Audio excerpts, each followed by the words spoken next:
ఈ 42% అనేది సాధ్యమేనంటారా? ఎందుకంటే మళ్ళీ లిమిట్ దాటుతుందంటారు. క్యాప్ ఉంది అక్కడ 50% క్యాప్ అంటారు. సమగ్ర కులగణన చేస్తే ఏం లేదు, ఇబ్బంది లేదు. ఓకే. ఇప్పుడు సమగ్ర కులగణన అనేది అందుకోసం వచ్చింది. ఇప్పుడు బీహార్‌లో 70% వాళ్ళు రిజర్వేషన్ పెంచుకున్నారు. బీహార్‌లో 70% పెంచుకున్నారు. విద్యా ఉద్యోగ రంగాల్లో నాట్ ఓన్లీ స్థానిక సంస్థలు.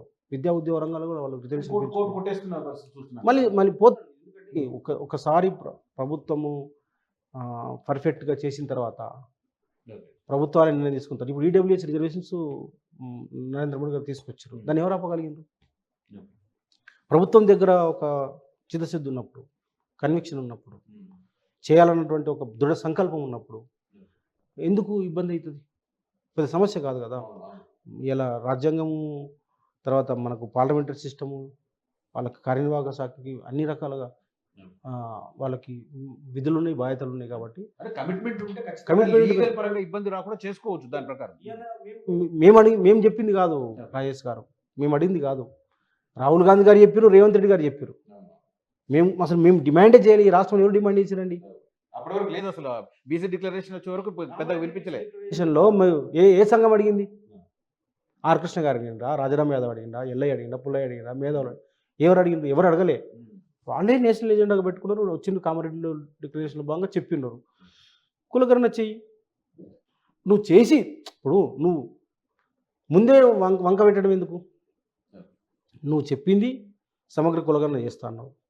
6 నెలల్లో సమగ్ర కులగణన చేసి, స్థానిక సంస్థల ఎన్నికలు నిర్వహించి, 42% రిజర్వేషన్స్ ఇచ్చి, 23,000 సంఖ్య కూడా చెప్పారు. 23,000 మందికి అవును. ప్రజాప్రతినిధులకు అవకాశం ఇస్తారు. మీరు కామారెడ్డి బీసీ డిక్లరేషన్ డీటెయిల్‌గా ఉంది. నంబర్ కూడా మెన్షన్ చేశారు. నెంబర్ కూడా చేసారు. అవును. చెప్పిన తర్వాత మీరు చెప్పింది మీరు చేయడానికి బాధేంది?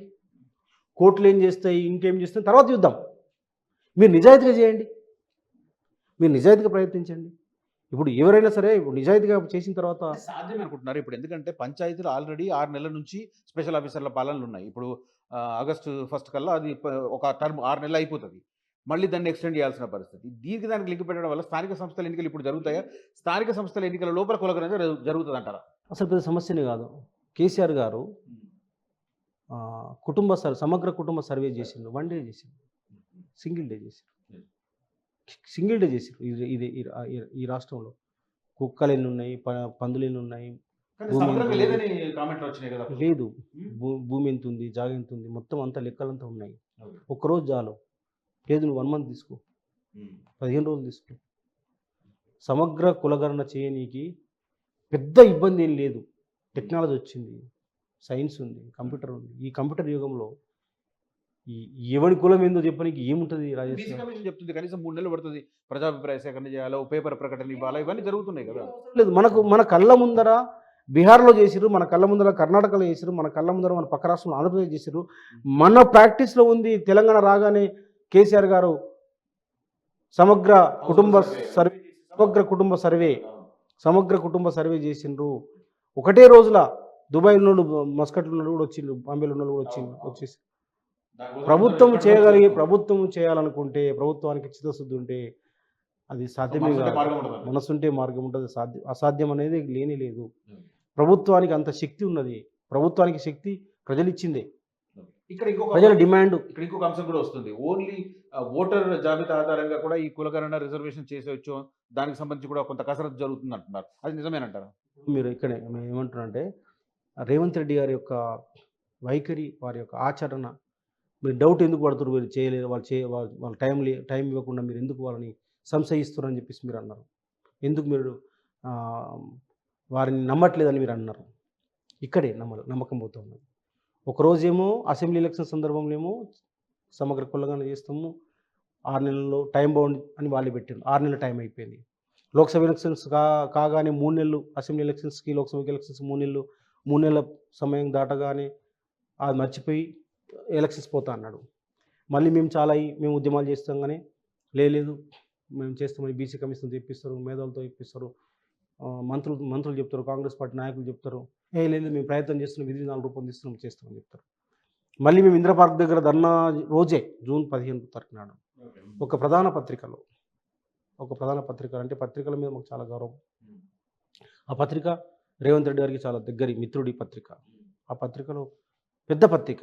ఆ పత్రికలో ఒక రకంగా అధికార పత్రిక అనుకోవచ్చు మనం. ఆ పత్రికలో స్పష్టంగా ఏం చెప్పారంటే ఓటర్ ఐడి ద్వారా చేస్తామని చెప్పేసి. అంటే ఉద్యమాన్ని నీరుగార్చాలని చెప్పేసి ప్రయత్నం తప్ప స్పష్టమైన వైఖరి లేదు.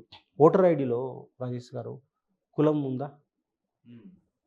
లేదు. ఎస్సీ, బీసీ అది ఉంటుంది అంతే. అది కూడా లేదు. పేరు, సర్నేమ్, తండ్రి, వయస్సు, స్వస్థలం. నాకు డౌట్ వచ్చింది, నేను కూడా చెక్ చేసుకున్నా ఒకసారి ఏమైనా ఉంటుంది. లేనే లేదు దాంట్లో. కుల ప్రస్తావన లేనటువంటి ఓటర్ ఐడిలో కుల అస్తిత్వానికి సంబంధించినటువంటి ఎటువంటి ఒక ఒక ఒక ఒక ఒక ఒక ఒక ఒక ఒక అక్షరం లేనటువంటి ఆ ఓటర్ ఐడిలో నువ్వు ఎట్లా రిజర్వేషన్స్ ఇస్తావు? ఎట్లా సర్వే చేస్తావు? అంటే ఇంత ప్రజల్ని ఇంత మోసం చేస్తారా అండి? ఇంత అమాయకులా మేము? మేము గొర్రెలమా, బర్రెలమా? ఏంది ఎట్లా ఇది? ఏంది అసలు? ఎంత బ్లఫ్ చేస్తున్నారు రేవంత్ రెడ్డి గారు? మనకు అర్థమవుతుంది స్పష్టంగా. ఈ ఒక్క ఉదంతం చాలు. ఈ ఒక్క అంశంతో రేవంత్ రెడ్డి గారు ఏ పద్ధతిలో దీన్ని దాటవేయాలని చెప్పేసి ప్రయత్నం చేస్తుంది. మాకు విశ్వసనీయ సమాచారం ఉన్నది. రేవంత్ రెడ్డి గారు సమగ్ర కులగణన చేయడం అనేది అది రాహుల్ గాంధీ ఎజెండా, వారి ఎజెండా కాదు. వారు ఎందుకు భయపడుతారో తెలియదు, వారికి ఎందుకు ఇష్టం లేదో తెలియదు. కానీ వారు మాత్రం దీన్ని దాటవేసి సాగదీసే కార్యక్రమంలో ఉన్నారు. దీన్ని వాయిదేసే పనిలో ఉన్నారు. ఉద్యమాన్ని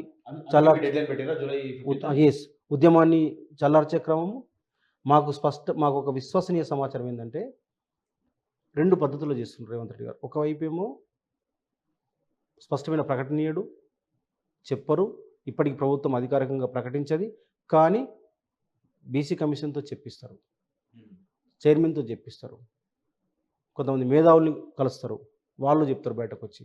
కొన్ని సంఘాలు, వాళ్ళ అనుకూల సంఘాలు వచ్చి చెప్తాయి సమగ్ర కులగణన చేస్తున్నారు ప్రభుత్వం అని. కానీ వారు వాయిదా ఇస్తారు, ఉద్యమాన్ని నీరుగారుస్తారు. బ్యాక్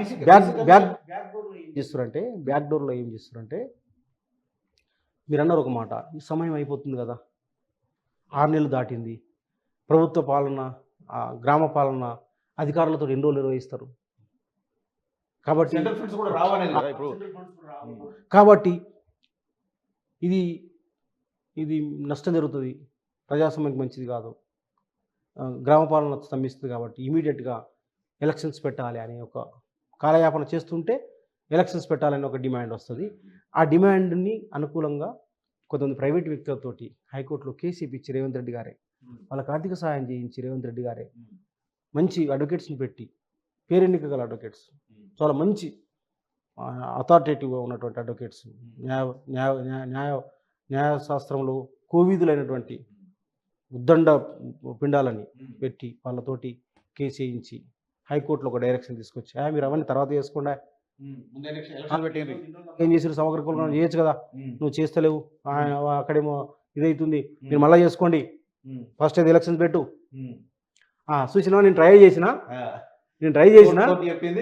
చేసినా చూసినా మీరు ఆ మేధావులతో ప్రయత్నం చేసిన, బీసీ కమిషన్ పంపించిన, ఆ రాష్ట్రం పంపించిన, ఈ రాష్ట్రం పంపించిన, నేను ప్రయత్నం చేస్తున్న క్రమంలోనే హైకోర్టు డైరెక్షన్ వచ్చింది. నొసటితో మాట్లాడి నొసటితో వెక్కిరించినట్లుగా కడుపులో కత్తులు పెట్టుకుని రేవంత్ రెడ్డి గారు బీసీలను రాజకీయ అవకాశాలు దెబ్బకొట్టాలని చూస్తున్నారు. రాహుల్ గాంధీ గారికి ఇష్టం ఉన్నా, నేషనల్ కాంగ్రెస్ పార్టీకి ఇష్టం ఉన్నా, వారికి ఇష్టం లేదు. వారు ఎందుకు ఇష్టం లేదో నాకు తెలియదు. మరి వారు రాహుల్ గాంధీ గారు కాంగ్రెస్లో ఉన్నారా, నరేంద్ర మోడీ గారు కాంగ్రెస్లో ఉన్నారా నాకు అర్థం కావట్లేదు. నరేంద్ర మోడీ గారు ఏమన్నా వారిని పదవిచ్యుతిని చేస్తా అంటుండా? ఎందుకంటే వారికి ఇష్టం ఉండదు. బీజేపీకి ఆబ్వియస్లీ రాజ్యాంగం, ప్రజాస్వామ్యానికి వ్యతిరేకం కదా బీజేపీ అనేది. వాళ్ళకి ఎప్పుడు కూడా రిజర్వేషన్లకు వ్యతిరేకము, రాజ్యాంగానికి వ్యతిరేకము, ప్రజాస్వామ్యానికి వ్యతిరేకము. ఈ దేశంలో ఒక అరాచకం ఉండాలి, రాచరిక పాలన ఉండాలనే పద్ధతిలో వాళ్ళ వ్యవహారం ఉంటుంది. అసలైన తొలి వెలుగు. ఫాలో వాట్సాప్ @తొలి వెలుగు official.